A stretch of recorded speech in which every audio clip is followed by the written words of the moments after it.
Hoo-yah, Navy Recruiting Command. Welcome to episode 9 of Uncharted Waters with the one, the only, Admiral James Waters. Today we have two phenomenal gentlemen with us today.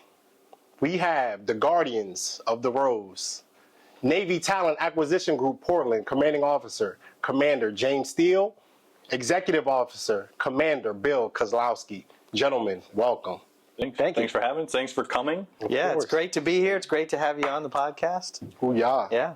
We're excited to be here. So it is Portland Fleet Week as well as the Rose Festival. It's going very well. Gentlemen, if you say so myself. And I like how you said Portland Fleet Week and Rose Fest, because I'm trying to highlight this year the fact that there is a Navy Fleet Week Portland, and it is part of the bigger picture of Rose Fest, but definitely the Navy Fleet Week part. Yeah, and I think as I engaged with the Rose Festival folks last night, they very much agree that, they were very positive about the Navy part of the week and highlighting that.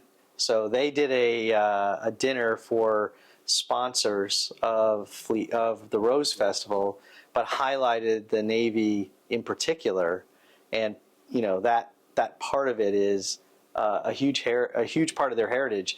The Rose Festival started in 1907, and the Navy part of it started the same year. And that's what they're saying. It depends on what numbers you look at, but there's a lot of people out there who say that Navy Fleet Week Portland is the oldest fleet week in the nation. Now, there's some fights between words, and words have meaning, but it's definitely one of the oldest ones, and we're trying to drive that back home again. Yeah. And we have a Navy ship here. They pulled everything out to get here, so thank you, USS Montgomery. Yeah. Thank you to the engineering department. I heard that, no kidding, their team of about 10 or so engineer types, because it's a small crew, right? Basically stayed up the whole night to repair an AC so they can make emergency preparations get underway, and we're able to get underway and make it here to Fleet Week. So later on, I'm going to go down and say Bravo Zulu to that team, but thank you very much. Yeah. So, Commander Steele, my first question is not recruiting based. I wanted to know what sparked your interest for a naval career coming from Alaska? That's a great question. My parents, my mom specifically, asked the same question. As many moms do. I'm sure. Right. She was like, what are you doing? So all cards on the table, because that's who I am. I've always been kind of like a military dig-it, I would say. Some mariners use the word dig-it a lot. It means I'm really into something. Grew up looking at encyclopedias, back when we had encyclopedias, not Wikipedia, encyclopedias. I look up Army, just read about Army in the encyclopedia, look up Navy, so on and so forth.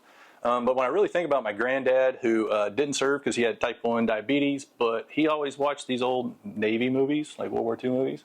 And I did spend some time in North Carolina. Some family members down there. Was actually born in North Carolina, but raised in Alaska. And they have the USS North Carolina, old battleship. And I have some good memories of going there. But I actually joined the Army Reserves before I went in the Navy.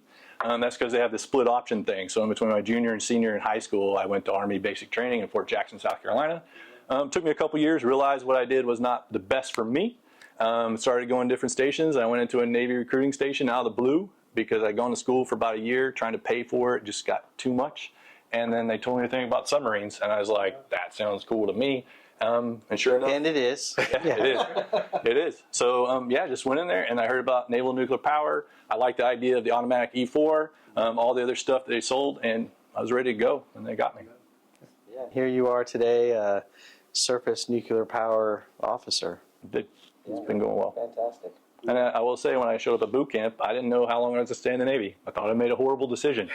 That was young me. And that's why I talk to young people about it. It's good to be nervous. You should be nervous. This is life-changing. And this is why the depth thing matters so much. I think there's some of our young people that start to get so nervous, they think it's a bad decision. There's a reason that professional athletes, they still get nervous. If you're not nervous about it a little bit, so we got to calm them down and talk about it and own that up front. Yeah, exactly. Hoo-yah. Exactly. So my next question is for both gentlemen. So, sir, you're a nuke by trade, sir, aviator by trade. What leadership principles have you kind of had to conquer over the course of your career that you've been able to implement here in Navy recruiting? So I think for me, the biggest thing is filling up that gas tank, as it were. To keep it PG, just making sure people care, right? So if you care about the job, you care about the people around you, and you care about what we do as a Navy for our nation, everything falls into place. Yeah. It does. This is going to sound trite, but anybody that knows me, it's me.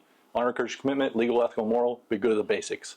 And as long as you do that, and that's your shining star, then everything else will really work itself out. Copy.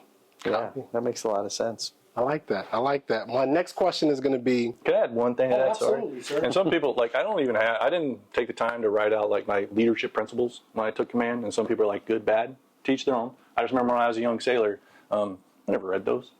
I looked to see what the leader was doing. And if I couldn't say what the leader was doing, then I didn't really know what their principles are. So when I eventually stand relieved, I want to be able to see if my sailors say, you know what, I knew you stood by honor, courage, commitment, legal, ethical, moral, and be good at the basics. Yeah. And then go from there. Copy that, sir. Yeah, absolutely. I think you make a great point that leadership is not about what you write down, it's about what you do.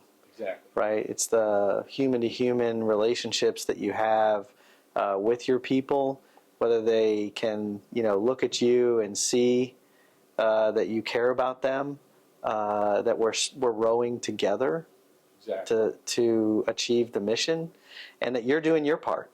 Yeah. Right? Exactly. Are you removing barriers? Are you, holding people to the standard of honor, courage, commitment, legal, ethical, moral? Right. Am I doing the same thing? Yeah. Because in this job, right, there's a lot of people. Right? Our job is to get people in the Navy, and it could be a lot easier if you just threw that out the window. It'd be a lot easier just like, hey, I know they said that, but don't worry about it. Yeah, I mean, that's a great point. We're fun. At its heart, this is a sales organization, and sales organizations have gone awry in the past by just focusing on mission, right, without the legal, ethical, moral, honor, courage, commitment. And I think we do ourselves and the Navy an incredible disservice if that's all we focus on. One, you get the wrong people in the Navy, and two, we crush our own people in the process, right? So focusing on the principles of it, the trust-based relationships, I think, is a huge part of it. Exactly. And if you do it once, you're done. If you do that one, if it's game day, mission day, whatever day, I still like that phrase that came up during the one thing, every day is mission day. But if you like, hey, we just need one more day, like we just need one more today, then everything's out the window and you're done. Yeah. And I think it's the same on the other side of the house. Like if you know you're not going to hit the goal and you hold back because it kind of makes some sense, right, with the previous system that we already know we're going to miss. Why don't we hold off some nukes this month for next month or why? And that's completely against what we stand for here at Portland. I know that's clearly with you. Because the way I look at it, even when we get 5 more people, LCS down there, that's a watch bill. That's a whole nother watch team that just got in the Navy. And that actually legitly keeps me going. Yeah. So, when we, on a given month, we finished last month as a nation at 115%. That 15% of mission is more than the crew of a DDG to kind of to riff off what you just talked about, right? So, over and above what we goaled ourselves, we brought in an entire DDG crew or plus. So one more matters. yeah. Oh, yeah. Oh, yeah. XO, my question is going to be, over the course of the last 12 months, has there been any recruitment strategies that have been implemented that you feel have reaped the most reward for NTAG Portland? I think the biggest one is just what James has done at the helm is just gotten people to focus on the basics. And that has been a big driver in success in terms of, hey, we're going to focus on all these simple things that we know they can do right. And when you put that in the aggregate, it ends up making the bigger picture a lot easier for them. And, sadly you're leaving, but we're finally seeing the dividends pay off. Yeah. I'm sure never everyone will be happy. I'm sure not everyone will be happy, but that's okay. No worries. So, Skipper, has there been an uncomfortable decision that you've had to make in your career that you feel has reaped the most reward, even though initially you didn't want to make that decision? So I will say, because I thought about that earlier a little bit, and this is going to sound once again trite, but it's really holding people accountable. It's holding people to that standard because it's uncomfortable, right? You're looking a grown adult in the face and saying you haven't met the standard yet. And that's an awkward conversation. Yes. The easy conversation would be like, we're just going to go ahead and qualify you. And I think bigger picture, not to poke anybody, but I think that might have been part of what got a systemic problem in Navy recruiting. We were like, hey, we need you to get this billet. Instead of holding, you either know the information or you don't. And if you don't meet the standard, you're not qualified. So once I was able to make that switch, and what helped me make that switch is when I really understood that holding people to the standard helps them as the sailor. Legitly, because if you promote people too fast, they're going to fail at the job. And if they fail at the job, then they're going to go back down defeated. They're going to go back down, and now their peers are going to be, what's going on? So if you make sure they're ready to succeed, they win. I'm not going to say who the sailor is, but they'll know who out there.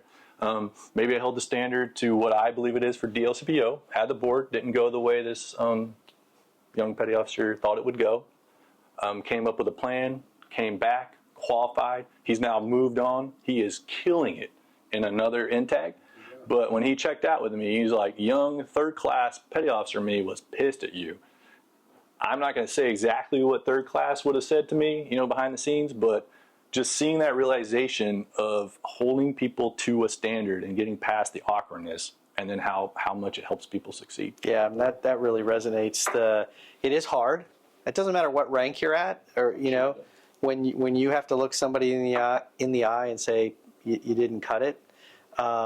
Nobody really wants to do that. We're all human, but I think leading with reality is leading with love, because in the end, you cause that person to go back and really think about the things that cause them to fail and work through them.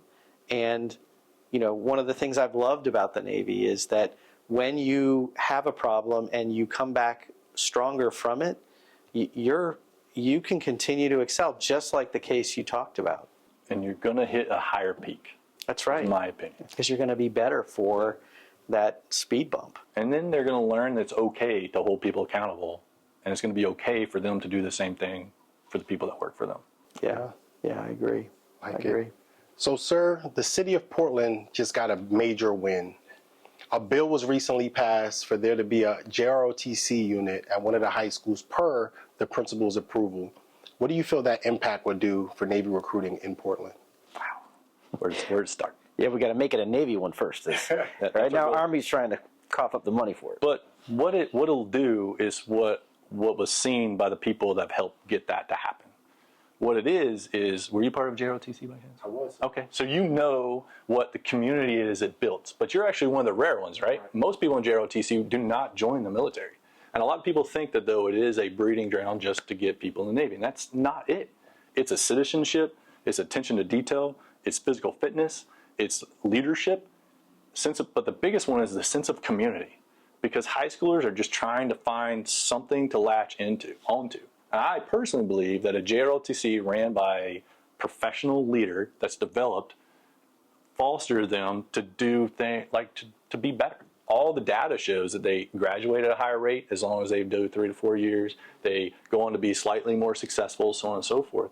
So it's going to change more than just recruiting. It's going to actually help the young people. It's legitimately going to make better citizens, and even if they don't join the Navy, they're going to succeed better than they ever would have done. And for me, that's the end of the game. That's it. For in recruiting, I want everybody to join the Navy because I love the Navy, but I also realize it's not for everybody. But I'm a big person on making sure everybody understands the opportunities and is given the ground truth so they can make an educated decision.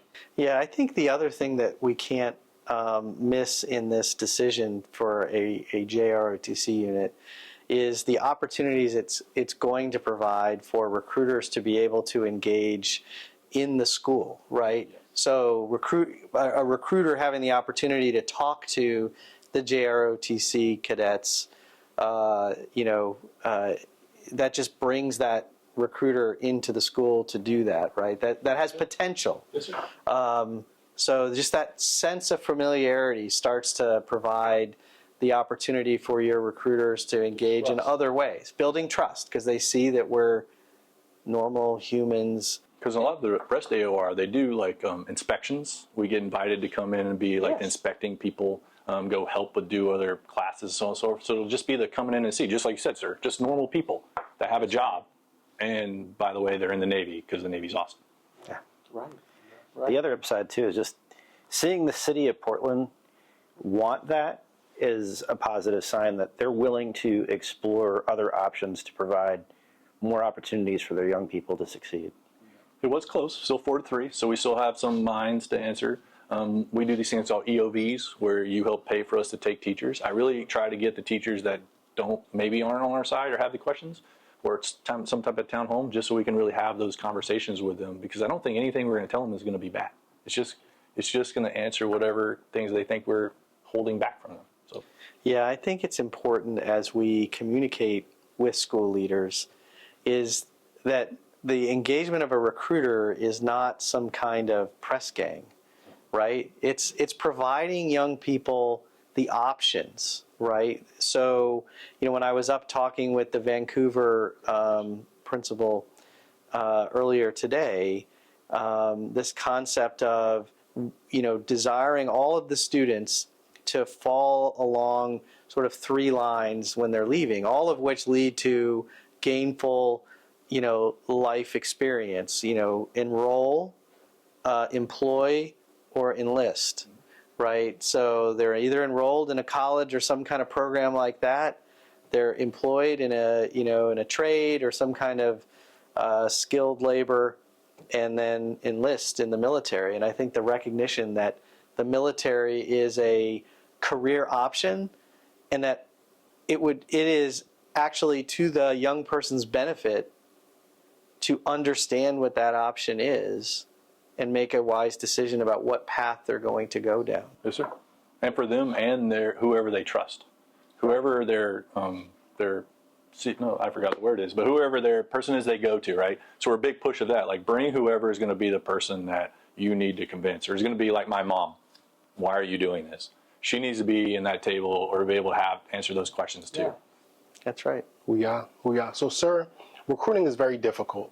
Remember, my first XO on board USS Cole said, leadership isn't displayed during wins. It's actually displayed during general quarters. My question to you is, how do you stay motivated and inspired for your team during the difficult times? Oh, my goodness. I legitimately love my job, and I know that sounds, once again, trite, but You're a recruiting nerd. I legitimately just love the Navy. Like, I'm already I got at least 8 years. I would love to make 06 just so I can do 2 extra years. That's it. But I at least got 8 more years as an 05. I legitimately love the job. But what really motivates me the most is just being able to talk to sailors, like legitimately. Yeah. And I was actually talking to Adam a little bit about this, so maybe we can segue into that. But one of the hardest parts of this job is also on the ships, I love to just walk around.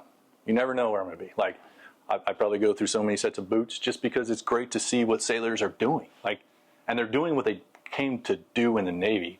Part of, it's a little sidetrack, part of what is a little irritating in recruiting, and you mentioned a little bit a couple podcasts ago, is that these awesome sailors who came in to do a certain job, trained to do a certain job, were really awesome at that job, and now they're coming and getting punched in the face.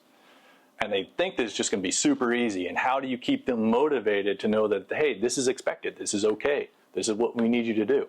But so typically it's by going around and actually talking to people. If they call me and I'm able to go, like a couple days ago, go present a scholarship because they believe it'll help them in there, and I interact with them. Going into classrooms is amazing.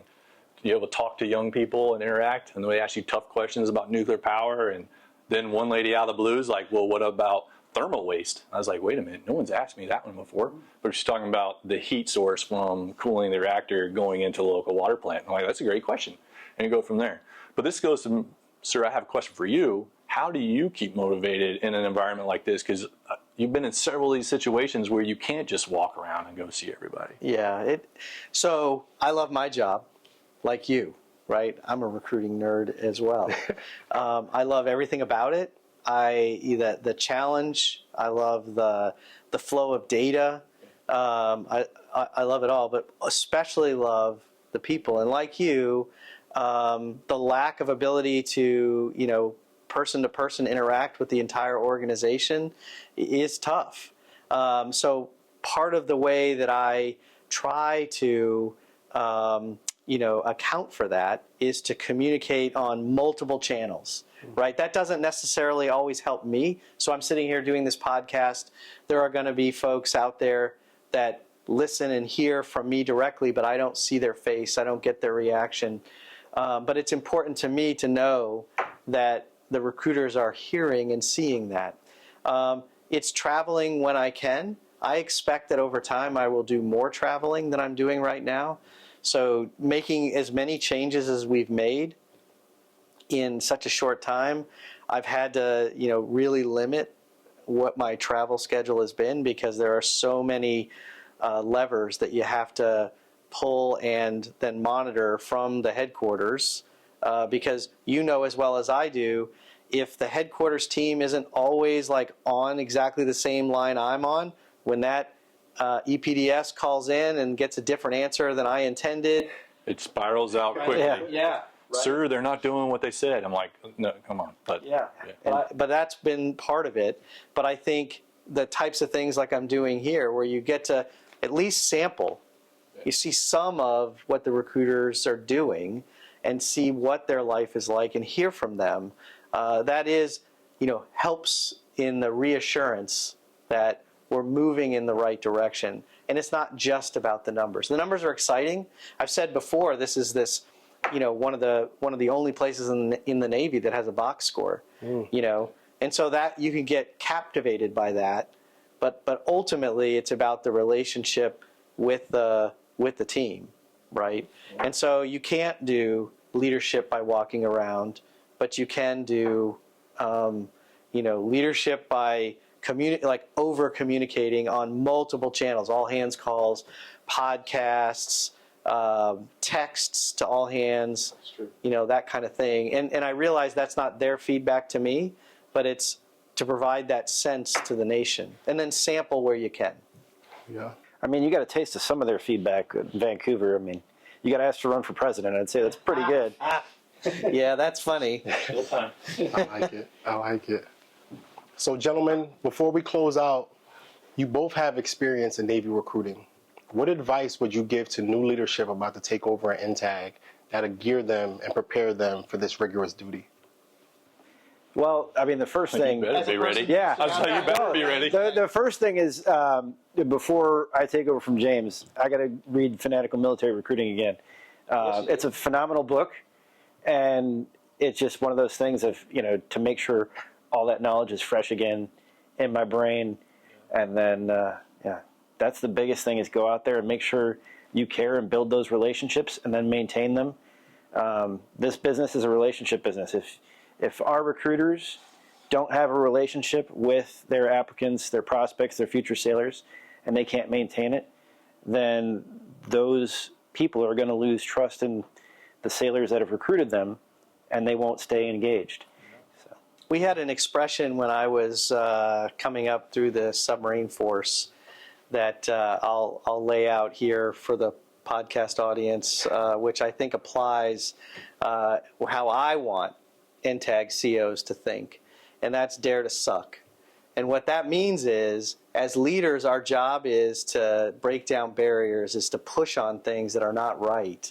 And you can curl up and think, well, I'll just wait until somebody above me figures it out. But your job is to, if your sailors are having a problem with something and it's not being fixed, you've done everything, then it's time to talk up chain and say, hey, this is a problem, right? We need to knock this barrier down. Even if you think, well, I'm going to irritate somebody, right? That's the thing. That's the concept of dare to suck. You put yourself out there and make a difference, right? Yeah. There are decisions that we make that others may not like. It's true. And I will say, I appreciate that, and it helps to know that ultimately you have our back when we do that. I've had many late Friday phone calls, and I've talked to a lot of your staff, and we've worked through stuff that maybe at the lower level someone was misinterpreting what something was said. And I've used the ROC many times, called them myself. And you're always a little nervous that someone's going to call you later and be like, why did you just do that? But that is, honest to gosh, never happened. It's just really the right person hadn't heard yet. And sometimes you gotta get involved. You gotta get messy. And a shout out to the ROC as we wrap this up is that I talk with the ROC director almost or every day, right? Probably almost is the right way to say it, because I didn't talk to him yet today. But pretty much every day we talk. So the ROC has direct from me the intent of the various things that we're changing. And Greg King is a national hero. I've speed dialed him quite many times.